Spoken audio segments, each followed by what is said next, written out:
Hello दोस्तों, नमस्कार। स्वागत है आप सभी लोगों का आज की नई वीडियो में। दोस्तों, कुछ दिन पहले ही मैंने आप सभी को एक्सेल के ऑल फार्मूले के बारे में बताया था कि एक्सेल में कितने फार्मूले हैं, और साथ में मैंने आप सभी को उसमें ये भी बताया था कि सभी फार्मूलों को सीखना जरूरी नहीं है, बस उसमें से कुछ ही फार्मूलों को हमें सीखना होता है, और जिन फार्मूलों को सीखना होता है उनके बारे में भी मैंने आपको बताया था। यानी कि लगभग हमने 350 MS एक्सेल के फार्मूले आपको दिए थे। उसमें से मैंने सिर्फ और सिर्फ 50 फार्मूले ऐसे लिए थे जिसे मैंने आपको बताया था कि आपको एक्सेल में इन फार्मूलों को इस्तेमाल करना आना चाहिए। तो आज से हम लोग जो है उन्हीं फार्मूलों को पार्ट बाय पार्ट सीखने वाले हैं। वो जो 50 फार्मूले मैंने आपको बताए थे, उन 50 फार्मूलों को एक एक करके पूरा डिटेल में मैं आप सभी को प्रैक्टिकली समझाने वाला हूं, और कैसे इस्तेमाल करना है वो भी पूरा आसान तरीके से सिखाने वाला हूं। बस ये जो सीरीज चलने वाली है एक्सेल फार्मूले की, इसको आपको जो है पूरा देखना है, तभी जो है आप एक्सेल के 50 फार्मूले अच्छे तरीके से सीख पाओगे। तो ये हमारे MS एक्सेल का टॉप 50 फार्मूले का पार्ट नंबर 1 होगा। इसी तरीके से और भी फार्मूले के ऊपर पार्ट आते रहेंगे, और इस पार्ट के अंदर हम लोग जो है टोटल 4 फार्मूले के बारे में बात करेंगे। पहला है सम, दूसरा है एवरेज, तीसरा है मिन, और चौथा है मैक्स। इन फार्मूलों को आप एक्सेल में कैसे यूज करोगे, इस वीडियो के अंदर हम लोग यही पूरा प्रैक्टिकली में सीखने वाले हैं। हेलो दोस्तों, मेरा नाम है गुलाब और आप देख रहे हैं गुलाब गुरु कंप्यूटर स्मार्ट क्लास। वीडियो पसंद आएगा तो वीडियो को लाइक, शेयर और सब्सक्राइब तो आप जरूर करिएगा।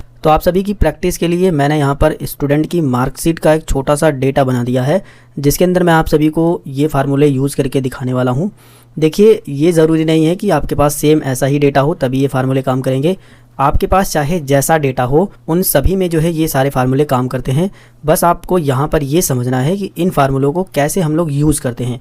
अगर आपने इन फार्मूले को यूज़ करना सीख लिया तो डेटा आपके पास चाहे जैसा भी हो, चाहे डेटा बड़ा हो चाहे छोटा हो या फिर जैसा भी हो, आप आराम से वहाँ पर ये सारे फार्मूले यूज़ कर पाओगे। तो सबसे पहले हम लोग जो है सम का फार्मूला लगाना सीखेंगे। तो सम का फार्मूला हम लोग तब लगाते हैं जब संख्याओं को जोड़ना होता है। अगर आप एक्सेल में काम कर रहे हैं और कहीं पर भी संख्याओं को जोड़ने का काम है तो आप वहाँ पर सम फार्मूला यूज़ कर पाओगे। जैसे कि ये जो हमने स्टूडेंट की मार्कशीट बनाई है, अगर इनके Hindi, English, math, science, SST के टोटल अंक हमको जोड़ने हैं तो उस कंडीशन में हम लोग जो है सम का फार्मूला यूज करेंगे। तो आप सम का फार्मूला यहाँ पर भी लगा सकते हो या फिर यहाँ पर भी लगा सकते हो, जहां मर्जी लगाना चाहो वहां लगा सकते हो। तो हम जो है यहीं पर लगाते हैं। तो यहाँ पर हम लोग सबसे पहले तो कीबोर्ड से इक्वल बटन को प्रेस करेंगे। देखिए, आप एक्सेल में कोई भी फार्मूला लगाओ, सबसे पहले आपको इक्वल बटन ही दबाना है, यानी इक्वल का सिंबल पहले आपको लाना है। एक्सेल में जो भी फार्मूला आप लगाओगे सबसे पहले आपको इक्वल ही लगाना है। अगर आप इक्वल नहीं लगाते हो तो वो फार्मूला काम ही नहीं करेगा, इतना आपको ध्यान देना है। इक्वल बटन प्रेस करने के बाद अब आपको यहाँ पर सीधा सीधा टाइप करना है सम। जैसे ही आप टाइप करोगे यहाँ पर सबसे ऊपर ही सम का फार्मूला आ जाएगा। आप इस पे डबल क्लिक करके भी इसको एक्टिव कर सकते हो, या फिर जो कीबोर्ड में टैब बटन होता है उसको प्रेस करने के बाद भी ये फार्मूला एक्टिव हो जाता है। तो हम उसको प्रेस करते हैं। देखिए, फार्मूला एक्टिव हो चुका है। अब ये पूछ रहा है कि आपको किन नंबर को जोड़ना है, यानी अब आपको यहाँ पर सेल को सिलेक्ट करना होगा कि आप किन नंबर को जोड़ना चाहते हो। तो हम यहाँ पर क्लिक करेंगे और इसके बाद शिफ्ट बटन को दबाएंगे और यहाँ पर क्लिक कर देंगे, यानी कि हम यहाँ से लेकर के यहाँ तक सेल को जोड़ना चाहते हैं जो भी इसके अंदर डेटा है। तो आप इस तरीके से भी रेंज दे सकते हो, या फिर जो है आप सिर्फ और सिर्फ पहली सेल पे क्लिक करिए, कीबोर्ड में शिफ्ट बटन को दबा करके ड्रैग कर दीजिए, तो भी ये जो है पूरा का पूरा रेंज सेलेक्ट हो जाएगा। या फिर आप एक काम कर सकते हो कि सीधा सीधा यहीं पर जो है टाइप करना शुरू कर सकते हो। जैसे कि देखिए, ये D4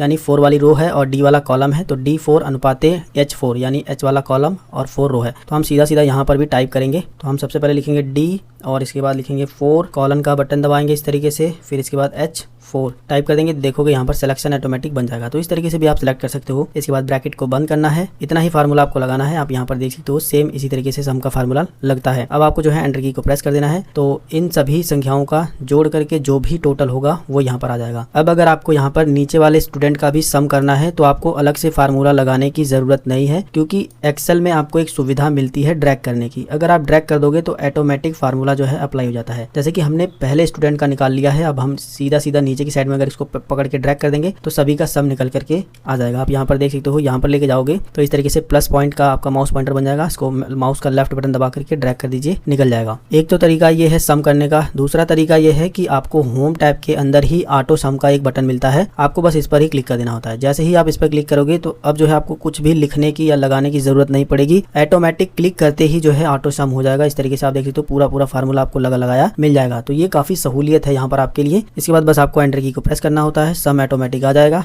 यहाँ पर लाने के बाद जो है इस तरीके से ड्रैग कर दोगे तो सभी का आ जाएगा। तो इस तरीके से आप सम फार्मूला यूज कर सकते हो। और आप इस तरीके से भी जोड़ना चाहो तो जोड़ सकते हो। जैसे आपको 420 जोड़ना है, इसके बाद जो है 340 जोड़ना है और इसके बाद 389 जोड़ना है। इन तीन ही संख्याओं को जोड़ना है। तो इसे आप कैसे जोड़ोगे वो भी मैं आपको बताता हूँ। आपको यहाँ पर आना है और इसके बाद जो है आपको इक्वल बटन दबाना है और इसके बाद जो है आपको यहाँ पर टाइप करना है सम। जैसे इस टाइप करोगे इसके बाद जो है ब्रैकेट को ओपन करके संख्याएं देनी है। यहाँ पर हम इस संख्या को पहले क्लिक करेंगे, इसके बाद कॉमा लगाएंगे, कॉमा, फिर नंबर 2 में इस संख्या को हम लोग क्लिक करेंगे, फिर कॉमा लगाएंगे, फिर जो है इस संख्या को क्लिक करके ब्रैकेट को बंद कर देंगे इस तरीके से। अब जो है हम एंटर की को प्रेस करेंगे तो देखोगे इन 3 संख्याओं को जोड़ने के बाद इतना आएगा। आप जोड़ करके देख लीजिए। तो इस तरीके से भी अगर आपको अलग अलग संख्याओं को जोड़ना है तो आप सम का फार्मूला यूज कर सकते हो। सम फार्मूला बस आपको इतना ध्यान देना है कि अगर आपको संख्याओं को जोड़ना है तो वहां पर सम फार्मूला काम करता है। अगला है फार्मूला एवरेज का। एवरेज फार्मूले को हम लोग तब यूज करते हैं जब हमें किसी भी संख्याओं के बीच का औसत पता करना हो। एवरेज का मतलब औसत होता है, ये आपको पता है। तो अगर हमें कोई संख्याएं दी गई हैं और उन संख्याओं के बीच का अगर हमें एवरेज पता करना है, औसत, तो हम लोग जो है एवरेज फार्मूला यूज करते हैं। तो एवरेज फार्मूले को यूज करने के लिए भी आपको सबसे पहले जो है इक्वल बटन को प्रेस करना है। इसके बाद यहाँ पर टाइप करना है एवरेज। एवरेज जैसे ही आप टाइप करना शुरू करोगे तो जितने भी एवरेज से फार्मूले होंगे नीचे की साइड में आ जाएंगे। आप जो है एवरेज फार्मूले पर क्लिक करिए, इसके बाद इस पर डबल क्लिक करिए, फार्मूला जो है एक्टिव हो जाएगा। अब आपसे ये पूछ रहा है किन नंबर का आप जो है एवरेज निकालना चाहते हैं। तो हम जो है सबसे पहले इन्हीं नंबर का एवरेज निकाल करके आपको दिखाते हैं। यहाँ पर जो है हम लोग रेंज दे दिए हैं यहाँ से लेकर के यहाँ तक। इसके बाद जो है हम लोग ब्रैकेट को बंद करेंगे, इसके बाद एंटर की को प्रेस करेंगे तो इन संख्याओं में से जो एवरेज संख्या आई है वो यहाँ पर आ गई है, आप देख सकते हो। इसके बाद जो है हम इसे इस तरीके से ड्रैग कर देंगे तो इन संख्याओं में से सभी संख्याओं का यहाँ पर एवरेज निकल करके आ जाएगा। इसको जो है हम कंट्रोल जेड करते हैं और अगर आप एवरेज का फार्मूला यहाँ पर ऑटो सम से लगाना चाहो तो लगा सकते हो। जैसे आप इस पे क्लिक करिए, यहाँ पर आपको मिलेगा एवरेज, आप इस पे क्लिक कर दीजिए तो देखिए यहाँ पर ये सेल पहली बार J4 उठा लिया है, यानी ये वाला। तो हमको जो है यहाँ पर रेंज दे देना है, यहाँ से यहाँ तक। फार्मूला हमें लिखना नहीं पड़ा, बस रेंज देना पड़ा, इतना आपको ध्यान देना है। इसके बाद जो है हम लोग कुछ नहीं करेंगे, एंटर की को प्रेस कर देंगे तो इसका एवरेज जो है निकल करके आ जाएगा, आप यहाँ पर देख सकते हो। और इसको ड्रैग करने के बाद सभी स्टूडेंट के मार्क्स का जो है एवरेज निकल कर आ जाएगा। और इसी तरीके से अगर आपको अलग अलग संख्याओं का एवरेज निकालना हो तो वो भी आप निकाल सकते हो। जैसे कि मैं आपको यहाँ पर निकाल करके दिखा देता हूँ। हम प्रेस करेंगे इक्वल और यहाँ पर टाइप करेंगे एवरेज, ये फार्मूला आ जाएगा। इसको डबल क्लिक करके एक्टिव कर लेंगे। हम चाहते हैं इस संख्या का एवरेज निकले, इसके बाद कॉमा लगाएंगे हम लोग। इसके बाद इस संख्या का एवरेज निकले तो कॉमा लगाएंगे, फिर इस संख्या का एवरेज,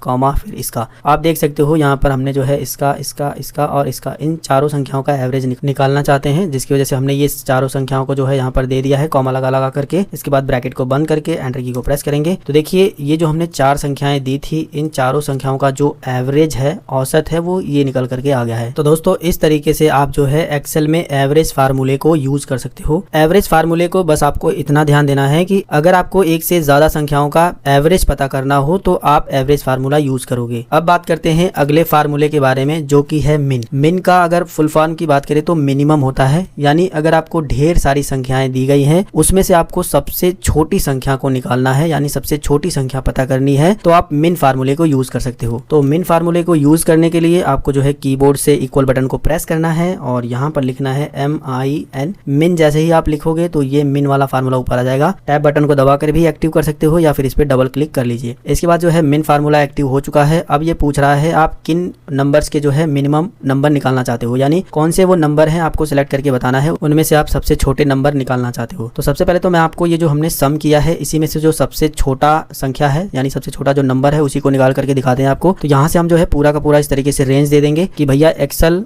को हम लोग कहेंगे कि भैया एक्सेल हमको जो है यहाँ से यहाँ तक में से सबसे छोटी संख्या निकाल करके दे दीजिए। तो एक्सेल भैया आप समझ गए हैं। अब ब्रैकेट बंद कर दीजिए आप और एंटर की को प्रेस करिए तो देखिए ये जो संख्याएं हैं, इन संख्याओं में सबसे छोटी संख्या यही है 176। आप देख सकते हो वो हमें जो है एक्सेल भैया ने निकाल करके दे दिया है। इसी तरीके से अगर आपको इन संख्याओं में से सबसे छोटी संख्या पता करनी हो तो वो भी आप कर सकते हो, जो मैं आपको यहाँ पर दिखा देता हूँ। इक्वल यहाँ पर टाइप करेंगे हम लोग मिन, इसको एक्टिव कर लेंगे। ये सारे नंबर दे देंगे हम कि एक्सेल भैया इन सभी नंबर में से सबसे छोटा नंबर हमको निकाल करके दे दीजिए। तो एक्सेल भैया समझ गए हैं। ब्रैकेट को बंद कर दीजिए आप, इसके बाद एंटर की को प्रेस कर दीजिए। तो एक्सेल भैया ने हमें बता दिया है कि बाबू इन सभी में से जो है सबसे छोटा नंबर 33 है। तो देखा आपने किस तरीके से मिन फार्मूला काम करता है। मिन फार्मूले को बस आपको इतना ध्यान देना है कि अगर आपको कोई संख्या में से सबसे छोटी संख्या निकालनी है, यानी कि अगर आपको ढेर सारी संख्याएं दी गई हैं और आप ये पता करना चाहते हो कि उन संख्याओं में से सबसे छोटी संख्या कौन सी है, तो आप जो है मिन फार्मूले को यूज कर सकते हो। अब बात करते हैं मैक्स फार्मूले के बारे में। तो देखिए, मिन मीन्स होता है सबसे छोटा, मैक्स मतलब होता है सबसे बड़ा यानी मैक्सिमम। अगर आपको कोई संख्या दी गई है और आपसे ये पूछा गया है कि इन संख्या में से सबसे बड़ी संख्या आप हमें बताइए, तब जो है आप मैक्स फार्मूले को यूज करोगे। तो मैक्स फार्मूले को भी यूज करने के लिए सबसे पहले हमें जो है कीबोर्ड से इक्वल बटन को प्रेस करना है और इसके बाद जो है यहाँ पर टाइप करना है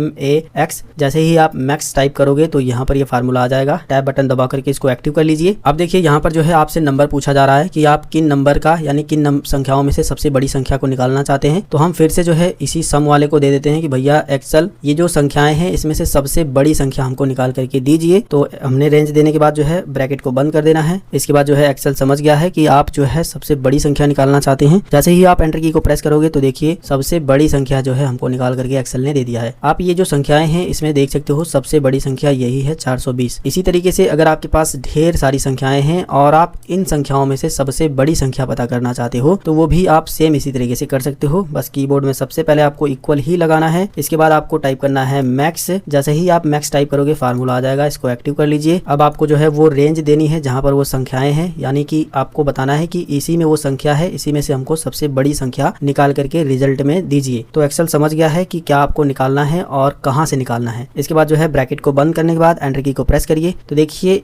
ये जो संख्याएं हैं इसमें जो है सबसे बड़ी संख्या 98 ही है। 98 से ऊपर कोई भी यहाँ पर जो है संख्या नहीं है। तो इस तरीके से आप मैक्स फार्मूले को भी यूज कर सकते हो। मैक्स फार्मूले को यूज करते वक्त बस आपको ये ध्यान देना है कि अगर आपके पास ढेर सारी संख्याएं हैं और उसमें से आप सबसे बड़ी संख्या को जो है पता करना चाहते हो कि सबसे बड़ी संख्या कौन सी है, तो मैक्स फार्मूला काम करता है। देखिए दोस्तों, ये जो मैंने फार्मूले बताए हैं ये ज्यादातर यूज में होते हैं, तो इन्हें आपको जो है पूरा अच्छे तरीके से सीख लेना है। और मैं आपको बता दूं कि इस वीडियो को अगर आपने पूरा देखा है तो मेरे कहने से आप इस वीडियो को एक बार और जरूर देख लीजिएगा। और जब आप दूसरी बार इस वीडियो को कंप्लीट देख लोगे तो मैं आपको पूरा भरोसा दिलाता हूं कि सम, एवरेज, मिन, मैक्स कोई भी फार्मूला लगाना हो आप कभी भी भूल नहीं सकते हो। अगर आपको ये वीडियो पसंद आया है तो आप इस वीडियो को लाइक, शेयर और सब्सक्राइब तो जरूर करिएगा। अगर आपके मन में कोई सवाल है तो आप हमें नीचे कमेंट करके जरूर बताइए। मिलेंगे फिर एक नई वीडियो में एक नई जानकारी के साथ। तब तक के लिए जय हिंद, वंदे मातरम।